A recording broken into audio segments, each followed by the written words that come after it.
15వ అధ్యాయం మొదటి 5 వచనాల్ని మరలా మనం చదువుతున్నాం. 15వ అధ్యాయం మొదటి 5 వచనాల్ని మనం మార్చి చదువుకుందాం. నేను నిజమైన ద్రాక్షావళిని, నా తండ్రి వ్యవసాయకుడు. నాలో ఫలింపని ప్రతి తీగను ఆయన తీసి పారవేయును. ఫలించు ప్రతి తీగె మరి ఎక్కువగా ఫలింపవలనని దానిలోని పనికిరాని తీగలను తీసివేయును. నేను మీతో చెప్పిన మాటను బట్టి మీరు ఇప్పుడు పవిత్రులై ఉన్నారు. నా యందు నిలిచియుండుడి, మీ యందు నేనును నిలిచియుందును. తీగ ద్రాక్షవల్లిలో నిలిచి ఉంటేనే గాని తనంతట తానే ఏలాగు ఫలింపదో అలాగే నా యందు నిలిచి ఉంటేనే కానీ మీరును ఫలింపరు. ద్రాక్షావళిని నేను, తీగలు మీరు. ఎవడు నా యందు నిలిచియుండునో, నేను ఎవని యందు నిలిచియుందునో వాడు బహుగా ఫలించును. నాకు వేరుగా ఉండి మీరేమీ చేయలేరు. దేవుడు మనకిచ్చిన ఈ వాక్య భాగాలను మన కొరకే దీవించి ఆశీర్వదించి పంచిపెట్టినట్లు చిన్న ప్రార్థన చేస్తున్నాం. ప్రేమ, కృప, కనికరం గల మా ప్రభువా, మీకు వందనాలు. మీ వాక్య వర్షాన్ని మీరు కురిపించుచూ ఉన్నందుకు వందనాలు. మీరు ప్రేమించిన ఇంత గాయాలు ఎందుకు తగిన గాయాలంటే ఆన్సర్ మీరు ప్రేమించిన ఇంట్లో గాయాలు. విచిత్రంగానే ఉన్నప్పటికీ నిజమే, గాయాలు చేసేవారంగా ఉన్నాం ఈరోజు. ప్రత్యక్షంగా కొన్ని గాయాలైతే పరోక్షంగా మరికొన్ని గాయాలు. ఇకను గాయాలు చేసేది మాని మా ప్రభువుకు ఆనందాన్ని తెచ్చిపెట్టే వారంగా మమ్మల్ని తయారు చేయండి. తిరిగి అల్పుడను అయోగ్యుడను నిష్ప్రయోజకుడైన నేను నిలబడి ఉండగా బలపరచండి. మీ సిలువ చాటున దాయండి. కేవలం మీ బోరగా మాత్రమే వినియోగించి అవసరమైన సంగతులతో ఆదుకొనమని పరిశుద్ధాత్మదేవా, మీ యొక్క అన్యోన్య సహవాసం సంచారం మా మధ్య దండిగా మెండుగా ఉండనిమ్మని ఈ కొద్ది విన్నపములు మా ప్రాణప్రియుడు రక్షకుడు ప్రభువైన యేసుక్రీస్తు వారి అతి శ్రేష్టమైన నామంలో దీనిలోమై అతి వినయంగా బ్రతిమలాడి అడిగి వేడుకుంటూ ఉన్నాము ప్రభువా, ఆమేన్.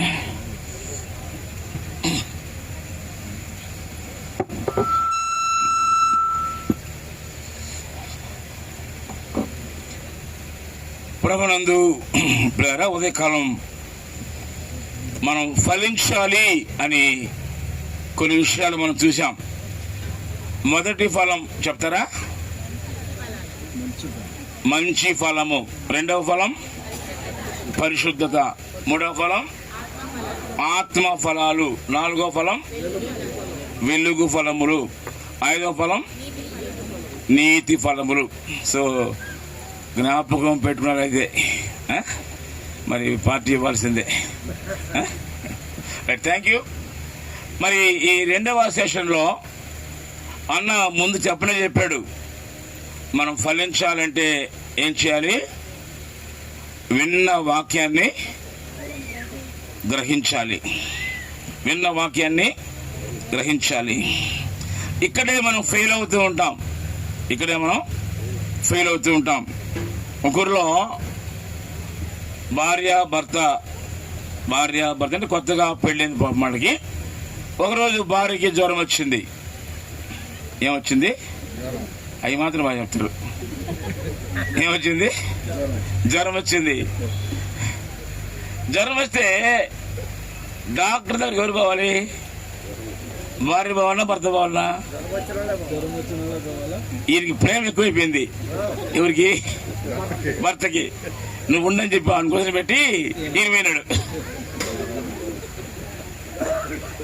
డాక్టర్ ఏంటి అంటే నా భార్యకి బాగాలని చెప్పి ఆమెకున్న సిమ్టమ్స్ చెప్పినాడు. సరే అని చెప్పి డాక్టర్ గారు, మంచి డాక్టరు, ఏం అరవకుండా మర్యాదగా పసుపు టాబ్లెట్లు కొన్ని, తెలుపు కొన్ని, ఎరుపు కొన్ని, ఒక టానిక్ ఇచ్చి బాగా షేక్ చేసి దీన్ని తాపమని చెప్పి పంపించాడు.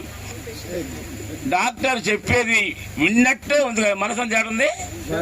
అందరూ కొత్తగా పెళ్ళింది కదా, కొత్తగా పెళ్ళినప్పుడు ఏం ప్రేమ ఉంటుందో పట్టుమని 10 రోజులు కాగానే మొత్తం గాలికి ఎగిరిపోద్ది. ఓకే, మన కుదిరే ఇంటికి వచ్చాడు. పాపం జ్వరంతో ముక్కుతా ములుగుతా ఉంది భార్య. 2 చేతులు ఎత్తుకుని ఇలా పంపుతున్నాడు. అదే చెప్పాడు కదా డాక్టరు, తాపే ముందు బాగా షేక్ చేయండి. ఏందని గమనించయ్యా, ఏదో తన మైండ్ భార్య ఉంది కదా, భార్య అనుకున్నాడు పాపం. ఈమె కేకలు పెడతా ఉంది, అయ్యా అయ్యా అయ్యా అని. చుట్టుపక్కల అంతా వచ్చేసారు. కొట్టేశాడేమో ఈ మదనష్టపడు పట్ల. వినేటప్పుడు గ్రహింపు లేకపోతే ఇలా ఉంటది. దేవుని వాక్యం కూడా మనం జాగ్రత్తగా వినక ప్రపంచంలో ఇన్ని సంస్థలు ఎందుకు వచ్చి తెలుసు మీకు? మన భారతదేశంలోనే క్రైస్తవ సంస్థలు ఎన్ని ఉన్నాయో తెలుసా? లెక్కలేని ఉన్నాయి. ఎందుకు వచ్చాయన్ని? గ్రహింపు లేక. కాబట్టి గ్రహింపు లేకపోతే పరలోకానికి పోవాల్సిన వాళ్ళు ఎడకపోతారు. చెప్పండి అమ్మా. గ్రహింపు సరిగ్గా లేకపోతే పరలోకానికి పోవాల్సిన వాళ్ళు కూడా నరకానికి వెళ్తారు. గుర్తుపెట్టుకోండి, నేను ప్రేమతో చెప్తున్నా.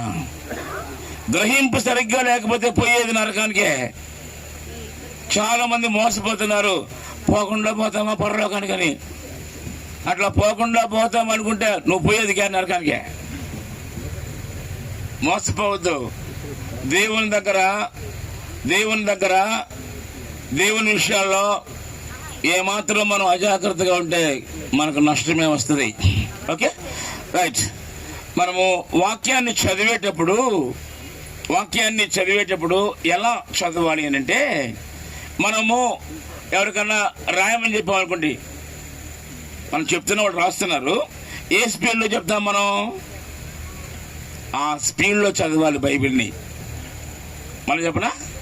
మీరు ఇంట్లో అయినా ఎప్పుడైనా బైబిల్ చదివేటప్పుడు ఎదుటి వ్యక్తి నువ్వు చెప్పేది రాసే స్పీడ్లో నువ్వు చదవాలి. అప్పుడు నీకు అర్థమవుతుంది.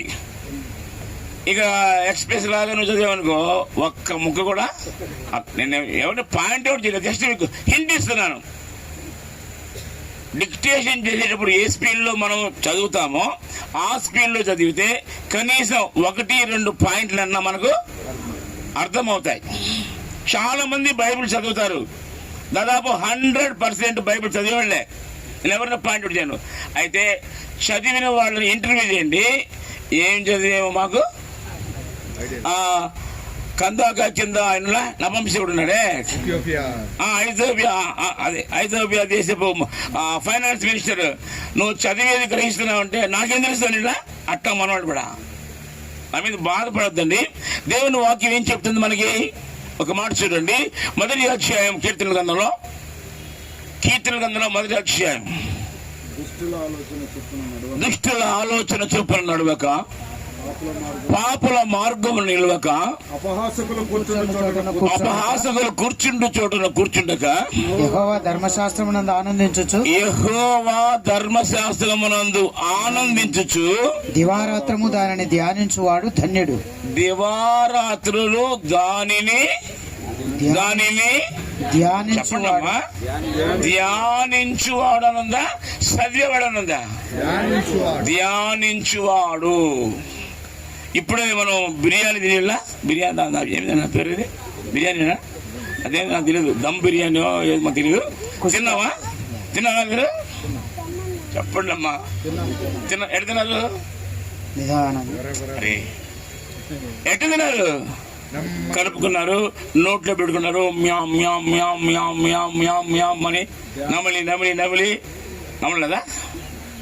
ఎందుకు నమలేరు? నమలకుండా అలాగా తినేస్తే ఏమవుద్ది? నా మీద బాధపడద్దండి, మీకు అర్థం కావడానికి చెప్తారు అంతే. ఎందుకు అంతసేపు? మరి ముక్క అయితే చాలాసేపు మ్యామ్ మ్యామ్ మ్యామ్ అన్నారు. అంత బాగా నమిడితే కానీ లోపల అరగదు. అలాగే దేవుని వాక్యం కూడా మన జీవితానికి అన్వయింపు రావాలంటే మనం ఏం చేయాలి? ధ్యానము చెయ్యాలి, ధ్యానము చెయ్యాలి, ధ్యానము చెయ్యాలి. నేను ఎవరిని తప్పు పట్టలేదు, మీకు అర్థం కాదు చెప్తున్నంతవరకు మీ వేరు కనుకోవద్దు. అందరు చదివేవాళ్ళే, ఈవెన్ నేను కూడా. అయితే ఏం చేయాలి? ధ్యానము చెయ్యాలి. నిలబడుకొని ప్రసంగం చేయాలి. ఏం చేయాలి? ఊరికి నిలబడుకుంటే వచ్చేస్తా ప్రసంగం? కూర్చొని గంటలు గంటలు గంటలు గంటలు ధ్యానం చేయాలి. అప్పుడే ముందు మా ఒంటికి పడుతుంది వాక్యం. ముందు మా ఒంటికి పట్టాలి, ఆ తర్వాత మీ వంటికి. ముందు నాకు అన్వయించుకోవాలి, ఆ తర్వాత మీకు చెప్పాలి. మొదటి పాయింట్ మెల్లిగా చదవండి బైబిల్. రెండో పాయింట్, చదువుతున్న వాక్యాన్ని మీరు ధ్యానము చెయ్యండి, ధ్యానము చెయ్యండి. అదే పెద్ద కష్టం కాదు, మీరు మొదలు పెడితే ఈజీ. ఈ రోజు నుంచి మొదలు పెట్టండి ధ్యానించడం. ఈరోజు 3 వ్యక్తులు ప్రభువుని నమ్ముకొని బాప్తిసం తీసుకున్నారు కదా. అంటే ఆ 3 ఈరోజు ఏమయ్యారు? సంఘంలో చేర్చబడ్డారు. సంఘంలో నూతన వ్యక్తులు చేర్చబడుతున్నారు అంటే ఆ సంఘానికి ఏముంది? జీవము ఉంది అని అర్థం. అంటే బతికుంది అని అర్థం. బతికుంటే సంఘం ఏం చేస్తూ ఉంటుంది? నూతన ఆత్మలను తెచ్చి సంఘంలో చేరుస్తూ ఉంటుంది. ఆది అపోస్తలులు 1వ అధ్యాయం అపోస్తల కార్యాల గ్రంథంలో, అపోస్తల కార్యాల గ్రంథం 2వ అధ్యాయం 47వ వచనం. నూతన ఆత్మలు మన సంఘాల్లో చేరాలి అంటే మనము పాటించాల్సిన పద్ధతి ఆది సంఘం మనకు నేర్పిస్తుంది. చూడండి 47వ వచనం. ఆనందముతోను నిష్కపటమైన హృదయముతోను ఆహారము పుచ్చుకొనుచుండెది. ఇందాక మీరు తిన్నారు కదా, ఎట్ట తిన్నారు? చెప్పరేంటమ్మా? మీ అంతా ఇంతసేపు అన్న చెప్పాడు, గమ్మన మా జోలికే రాలా, నీది నువ్వే దూరుకురికే అనే మీ బాధ. అది ఆ అన్న స్టైలు, ఇది స్టైల్. అనేది బాధపడుతుంది అలా ఏమనుకోవద్దు అయ్యా.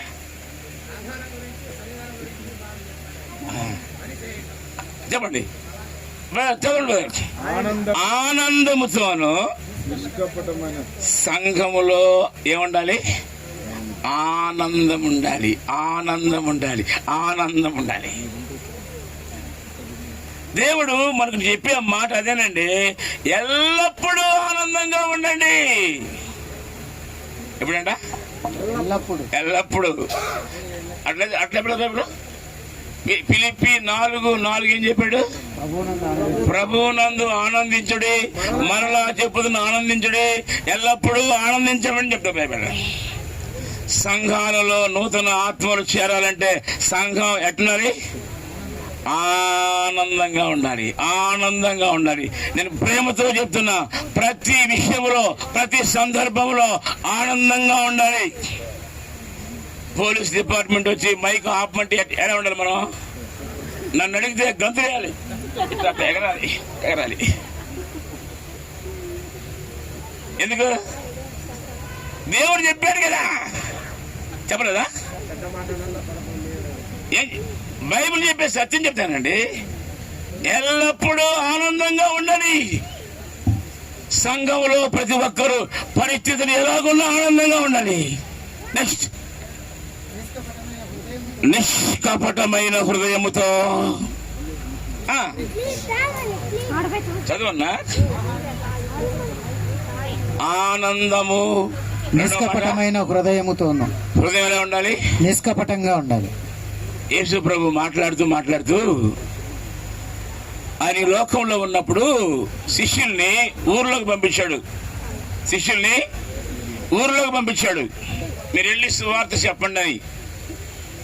అని చెప్తూ ఒక మాట చెప్పాడు, శిష్యులారా మీరు వెళ్ళేది ఎక్కడికి తెలుసా? తోడేళ్ల మధ్యకి పోతున్నారు. మీరు వెళ్ళేది తోడేళ్ల మధ్యకి. మీరెవరో తెలుసా? మీరెవరో తెలుసా? చెప్పండి అమ్మా. శిష్యులేమో శిష్యులేమో గొర్రెలు, మీరు వెళ్ళేదేమో తోడేళ్ళ మధ్యకి మీరు పోతున్నారు. నువ్వేమో గొర్రెవి, పోయేదేమో తోడేళ్ళ మధ్యకి. మనం ఎవరివి అంటే మనం గొర్రెలం. ప్రభు ఏమన్నాడు? మీరు వెళ్ళేది తోడేళ్ల మధ్య కాబట్టి మీరు ఎలా ఉండాలంటే పావురముల వలె నిష్కపటులను, పాముల వలె వివేకము కలిగి ఉండమని చెప్పలేదు యేసయ్య? చెప్పలేదండి? చెప్పలే? ఎందుకు? ఆ తోడేలు నీ మీద పడకుండా ఉండాలంటే, నీ మీద పడి చీల్చకుండా ఉండాలంటే నువ్వు గొర్రె ఉన్నట్టు నువ్వైపోవాలి, పవర్ అయిపోవాలి, ఎగురుతా ఉండాలి. ఇక అప్పుడప్పుడు గొర్రెలుగా ఉన్న మనం ఏమైపోవాలి? పావురాలు అయిపోవాలండి. పావురములాగా నిష్కపడమును. ఇంకొచ్చిన తర్వాత పాములు అయిపోవాలి, ఒకసారి పాములు అయిపోవాలి. పాము అంటే మన పుస్తు కాదు, మళ్ళీ పుస్తు కొట్టారు. పాము అయిపోమని చెప్పాడు కానీ పుస్తకం చెప్పలా. పాము వలె వివేకం. ఇందాక మనం వివేకమేగా. వాళ్ళు రాగానే అన్న సౌండ్ తీసాడు, ఆ పోలీసులు రాగానే సౌండ్ ఆపేశాడు. అది వివేకం.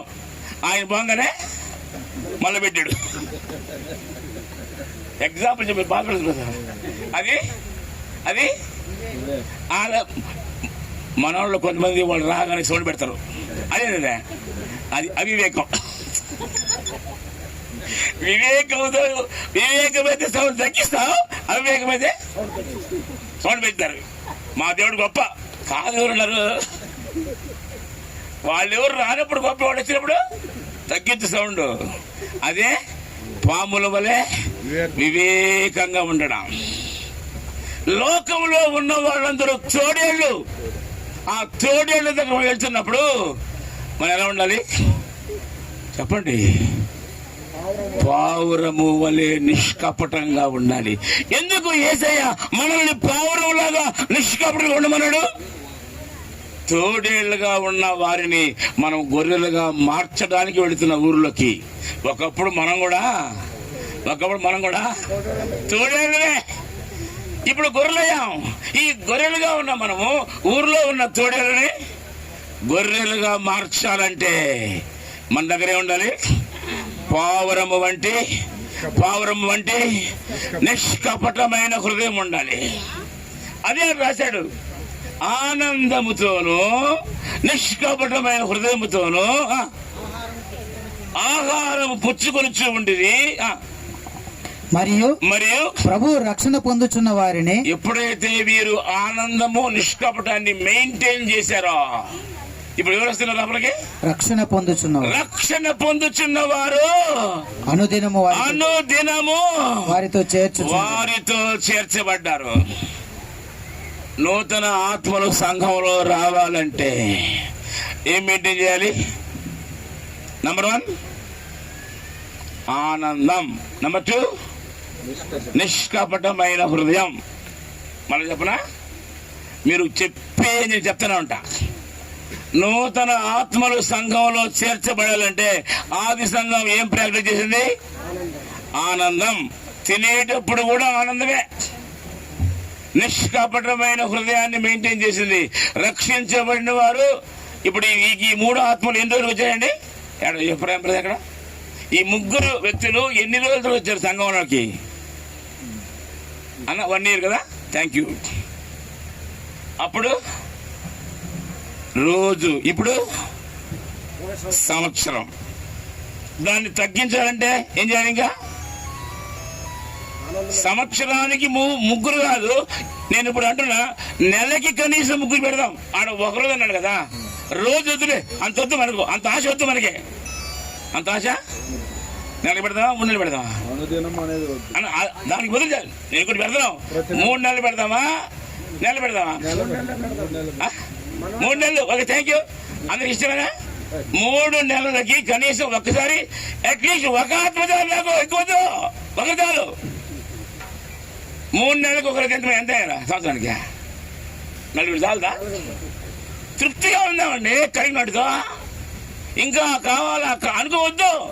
దేవుడు ఎంత మందునిస్తే వాటితోనే చెప్పండి. బాగాలేదా ప్రసంగమా? తమిళ్ళు, చెల్లెళ్ళు, అక్కళ్ళు అందరికి ఆశ ఉంటుంది. కొత్త వాళ్ళు రావాలి ప్రభా, పంపించు ప్రభా అని ఏడ్చేవాళ్ళంటారు. అయితే వాళ్ళు రావాలంటే మనం ఆనందాన్ని మెయింటైన్ చేయాలి. నిష్కపటమైన హృదయాన్ని చెప్పడం వరకే మన బాధ్యత.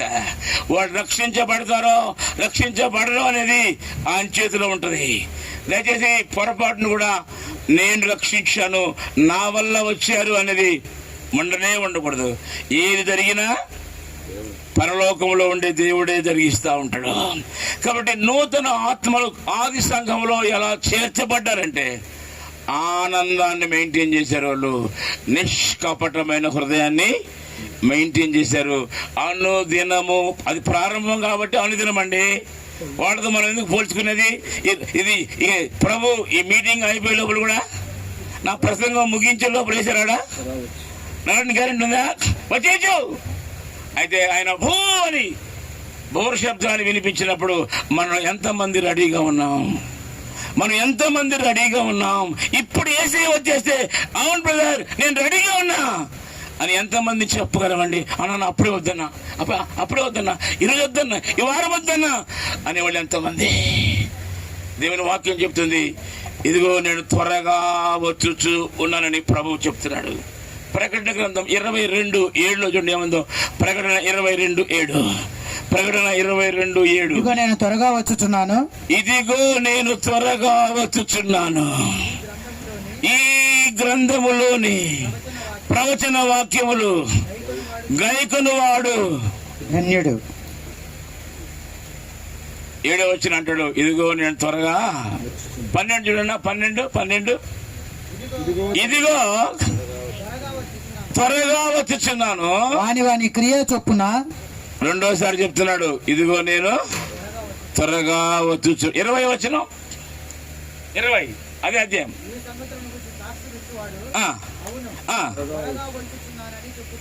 త్వరగా వచ్చు ఏసే అంటున్నాడు, నేను వస్తున్నా తొందరగా.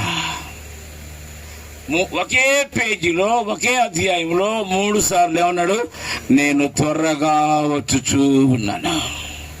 అయితే ఆయన వచ్చే సమయానికి, ఆయన వచ్చేటప్పటికి మనం ఎత్తబడాలంటే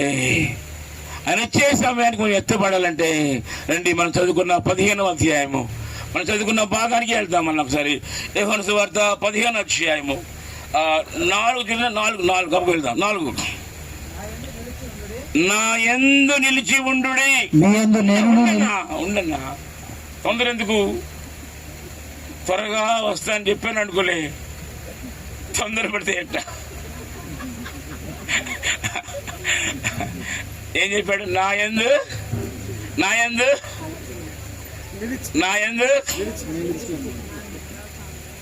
మీరు జోక్గా అనుకుంటున్నారు కానీ నా బాధ మీకు అర్థం కావడం.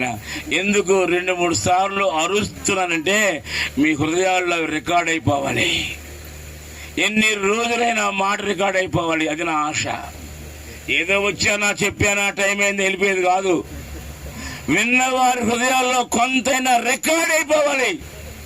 అది నాకున్న ఆశ. ఏసే ఇచ్చినప్పుడు మనం ఎత్తబడే గుంపులో ఉండాలంటే మనం చదవన్నా ఒకసారి. అడిగినావు ఏంది? మరి చదవచ్చు. అడగట్లేదు. నా యందు వినండి. ప్రభు వచ్చినప్పుడు ఎత్తబడే గుంపులో మనం ఉండాలంటే మనం ఏడుండాలి?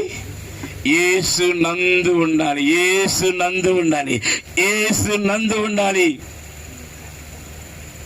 ఈరోజు వచ్చిన సమస్య అంతా అదే. ఆదివారం ఏసైలో ఉంటారు, సోమవారం చెప్పండి అమ్మా. ఆదివారం ఏసైలో ఉంటారు, సోమవారం ఏమంటారు? నేను చెప్పను, నేను ప్రేమతో చెప్తున్నా. 24 గంటలు × 7 మనం ఉండాల్సిన చోటు యేసులోనే ఉండాలి. ఒక్క మాటలో చెప్పాలంటే అండి, మనం యేసయ్య పిచ్చోళ్ళు అయిపోవాలండి. నోరు తెరిస్తే యేసయ్య నోరు మూస్తే టచ్ చేస్తే మన నోట్లో నుంచి రావాల్సింది యేసయ్యే రావాలి. కానీ మరొకటి అది ఎప్పుడు వస్తుంది? మనము యేసులో ఉంటేనే వస్తుంది. మొదలు చెప్తున్నా, మనం ఎల్లప్పుడూ యేసయ్యలోనే, అదే అంటాడు ప్రభు ఇక్కడ, నా యందు నిలిచి ఉండండి. 7వ వచనం వస్తుంది. 7వ వచనం, నా యందు మీరును మీ యందు నా మాటలను నిలిచి ఉండిన ఎడల అంటే అర్థం ఏంది? ఉండడంలే. మనము ఆయనలో ఉండాలి, ఆయన మాటలు మనలో ఉండాలి. జోసెఫ్ అన్న ఏ వాక్యం చెప్పారని అడిగితే, అన్న బలి చెప్పారని వాక్యం అని చెప్తాము. ఏం చెప్పారంటే బలి చెప్పినారు. అన్నిటికీ ఆన్సర్ ఏంది? బలి చెప్పినాడు. ఏం సంగతి? నిలవలా వాక్యం ఆడ, నిలవలా. అన్నిటికీ ఆన్సర్ భలే. ఏ రిఫరెన్స్ చెప్పాడు? జకరియా గ్రంథం 13:6 అని చెప్పాలి. టకామని నిలిచుంటే అది చెప్తాను, నిలకపోతే చెప్పండి. నా బాధ అర్థం చేసుకో. విన్న వాక్యం మన హృదయం ఏం కావాలి? నిలవాలి.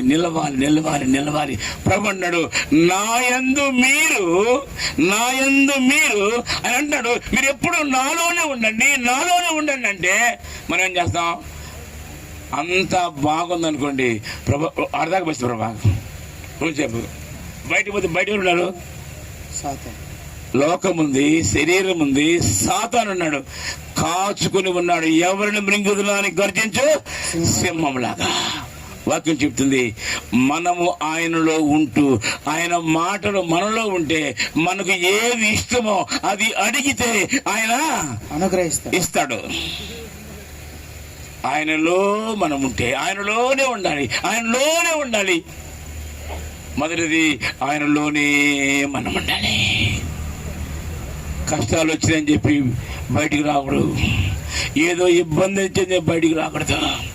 యేసయ్య ఇచ్చినప్పుడు నీవైనా నేనైనా ఎత్తబడే గుంపులో ఆయన భూములు ఊదినప్పుడు మన ఇంటికి మేఘాలు వచ్చి నిలబడతాయి. ఇంట్లో ఎంతమంది ఉన్నారో అంతమందికి అన్ని మేఘాలు వచ్చి మన ఇంటి ముందు నిలబడతాయి. మనం ఎక్కక ముందే రెప్పపాటు కాలంలో ఉంటుంది వెయ్యి తెలుసా మీకు? మనం అందరము మార్పు చెందుదాం.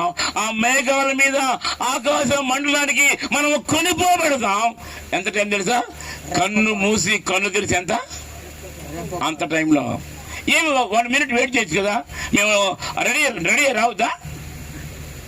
ప్రిపేర్ అవద్దా? ఎందుకు అంత తక్కువ టైము పెట్టాడు తెలుసా? ఏ మాత్రం అంతకంటే ఎక్కువ సమయం కనుక ఇస్తే ప్రక్కనే ఉన్న అపవాదం ఏం చేస్తాడు? మనల్ని మార్చేస్తాడు. ఏం పోతావులే పరలోకానికి, ఈ 2 బాగుందిడా అంటాడు. ఏం చేస్తాం? ఇంకా చాలు, ఆ ఒక్క మాట చాలు, మనం మారిపోతాం. ఇవాళ ఎందుకు అనేక మంది మనుషులు మారిపోతున్న కారణం ఏంది? అపవాది ఎప్పుడు పక్కనే ఉంటాడు. యేసయ్య వచ్చినప్పుడు ఎత్తపడాలంటే మనం ఎప్పుడు యేసయ్యలోనే ఉండాలి. 2వ మాట చూడండి. 2వ మాట అదే అధ్యాయము 7వ వచనం. ఇప్పుడు నా యందు మీరును మీ యందు నా మాటలును. రెండవదిగా గుర్తుపెట్టుకోండి, మనలో ఒకటి యేసయ్యలో ఉండాలి. 2 యేసయ్య మాటలు మనలో ఉండాలి. ఇది 2వ పాయింట్. 3వ పాయింట్ చూడండి, 15:10. నేను నా తండ్రి ఆజ్ఞలు గైకొని ఆయన ప్రేమ యందు నిలిచి ఉన్న ప్రకారము మీరును నా ఆజ్ఞలు గైకొనిన ఎడల నా ప్రేమ యందు నిలిచి ఉందురు. మొదటి చెప్పండి. తండ్రి ఆజ్ఞలు మొదటిది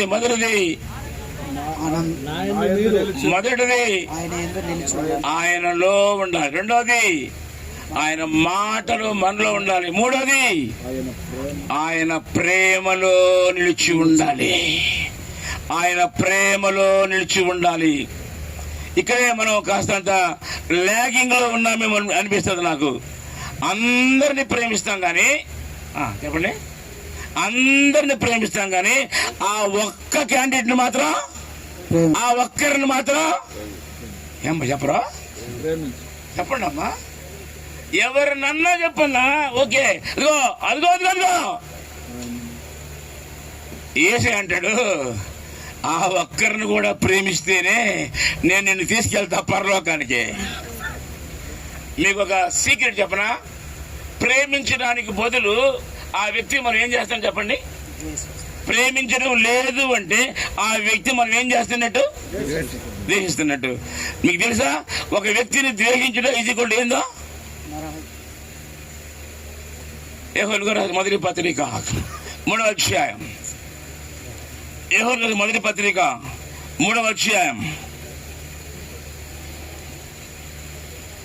16 కానీ 17 కానీ చూసిన, తన సహోదరుని ద్వేషించేవాడు దొరికిందా? 15 తన సహోదరుని ద్వేషించువాడు నరహంతకుడు.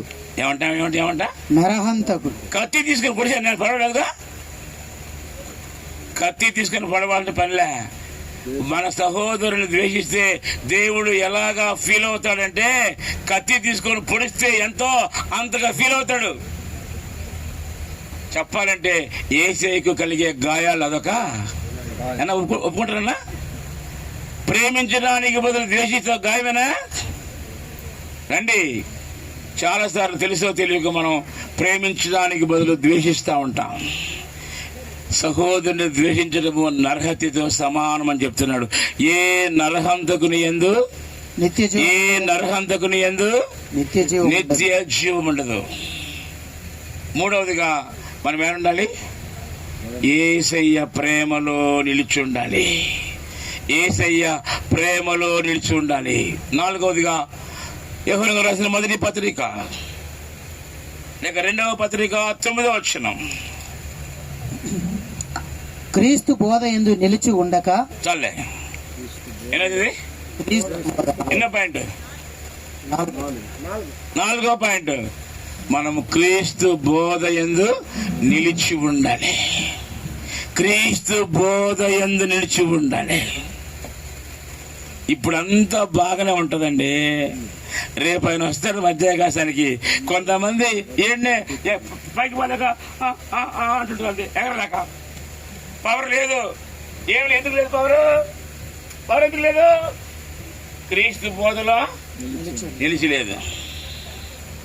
నా మీద కోపడుతుంది, నేను యాక్షన్ అనుకోబాకండి. ప్రభు వచ్చినప్పుడు అసలు బోధలు బయటపడతాయి. మత్తయి సువార్త 7వ అధ్యాయం 21, 22, 23లో ప్రభు చెప్పాడు, ప్రభు అని పిలిచే ప్రతివాడు పరలోక రాజ్యానికి పోడు, నా పరలోకము తండ్రి చిత్తాన్ని జరిగించేవాడే పరలోకానికి వెళ్తారు అని అంటూ, ఆ దినాన నేను వచ్చినప్పుడు కొంతమంది వస్తారు నా గాడికి. ఏమంటారు? ప్రభా, నీ నామం పేరిట ప్రవచనించలేదా? నీ నామమున దయ్యములను వెళ్ళగొట్టలేదా? నీ నామమున అనేక అద్భుతాలు చేయలేదా అని చెప్తే ప్రభు అంటాడంట, అవునరా చేసావురా అంటాడా? లేదు. ఏమన్నాడు? యేసయ్య బోధలో నిలవకపోతే ఈ బోధలన్నీ వచ్చేస్తాయి లైన్లోకి. ఈ బోధలు ఏమవుతాయో యేసయ్య ముందే చెప్పాడు. అక్రమము చేయువారులారా, ఏమన్నాడండి? అక్రమము చేయువారులారా. అక్రమం. క్రీస్తు బోధలో నువ్వు లేవంటే నీ బోధ సరి అయింది కాదు. ఇప్పుడు బాగానే ఉంటది, 3 పువ్వులు 6 కాయలుగా జనాలు వచ్చిందే నిండింది. రేపు ఆయన వచ్చినప్పుడు ఒక్కడు కూడా ఎగరలేడు పైకి. ఒక్కరు ఎగరలేరండి. ఎగరలేక సతికిన పడిపోతారు. ఎందుకు అనుకున్నారు ఇది కూడా సరి అయిన బోధేనని. ఆ రోజు అన్ని బయట పడతాయి. యేసయ్య వచ్చినప్పుడు మనం ఎత్తబడే శక్తి మనం కలిగి ఉండాలంటే నంబర్ 1 మనం ఎప్పుడు యేసయ్యలో ఉండాలి. యేసయ్యలో ఉన్న వ్యక్తి ఏం చేస్తారండి? నిద్రలేయంగానే చెప్పండి అమ్మా, యేసయ్యలో ఉండే వ్యక్తి నిద్రలేయంగానే ఏం చేస్తాడు? మీకు తెలుసా? నేను నిద్రపోతా ఉంటా, కరెక్ట్గా నా ప్రార్థన టయానికి ఎవరో వచ్చి తట్టిన లేపుతారు. నేను చుట్టూ చూస్తా, అందరు నిద్రపోతా ఉంటారు. ఎవరు తట్టారండి? నేను జోక్ చేయలేదండి, నేను చెప్తున్నా, ఇది జోక్. ఎవరు తట్టారు? లేచి ప్రార్థన చేసుకున్నాను ఆయన అని చెప్పాడు. మీకు అర్థమైందా? నిద్రపోతున్నావు, లే. యేసులో నువ్వు ఉంటే ఆయనే తట్టి నిన్ను లేచి ప్రార్థన చేసుకో, బైబిల్ చదువుకో అంటాడు. నా మీద బాధపడద్దండి. యేసులో లేకుండా నువ్వు బైబిల్ చదవలేవు, యేసులో లేకుండా నువ్వు ప్రార్థన చేసుకోలేవు. యేసయ్య మాటలు నేను లేకపోతే యేసయ్య వచ్చినప్పుడు ఎత్తపడలేమేమో. మొదటిది ఆయనలో ఉండాలి. రెండవది ఆయన మాటలు. మూడవది ఆయన ప్రేమలో నిలిచి ఉండాలి. నాలుగవది ఆయన బోధ నిలిచి ఉండాలి. ఐదవది అపోస్తలుల యోహాను సువార్త 16వ అధ్యాయం. యోహాను సువార్త 16:14.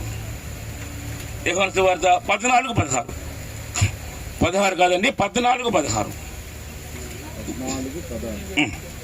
నేను తండ్రిని వేడుకొందును, మీ యొద్ద ఎల్లప్పుడూ నుండుటకై ఆయన వేరొక ఆదరణకర్తను అనగా సత్య స్వరూపియగు ఆత్మను మీకు అనుగ్రహించును. లోకము ఆయనను చూడదు, ఆయనను ఎరుగదు గనుక ఆయనను పొందనేరదు. మీరు ఆయనను ఎరుగుదురు, ఆయన మీతో కూడా నివసించును, మీలో ఉండును. చాలు. ఇప్పుడు ఏమంటారు మనం? 5వ పాయింట్లో మనం ఏమండాలి? ఆయనతో కూడా ఉండాలి. అటు చెప్తే ఒప్పుకొని నేను ముందే మొండు నేను చెప్పాగా.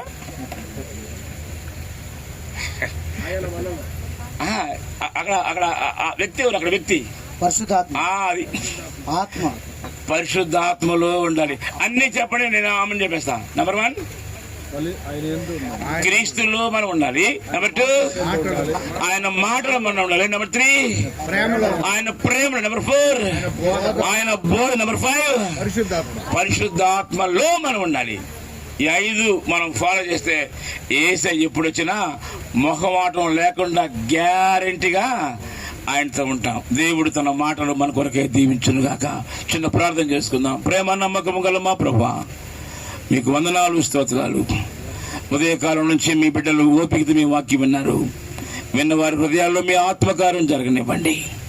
ప్రతి హృదయంలో మంచి నేలన పడిన విత్తనాల వలె ఫలించి అభివృద్ధి చెందే హృదయాలుగా ప్రతి హృదయాన్ని దీవించమని, ఈ స్థానిక సంఘానికి నూతన ఆత్మలు ఒకరి తర్వాత ఒకరు కనీసం 3 నెలలకి ఒకరైనా చేర్చబడే విధంగా మీ కార్యం ఇక్కడ జరగాలి, మీ ఆత్మ కార్యం జరగాలి. మేమందరం కూడా యేసయ్యా మీలో ఉండాలి, మీ మాటలు మాలో ఉండాలి, మీ ప్రేమలో మేము ఉండాలి.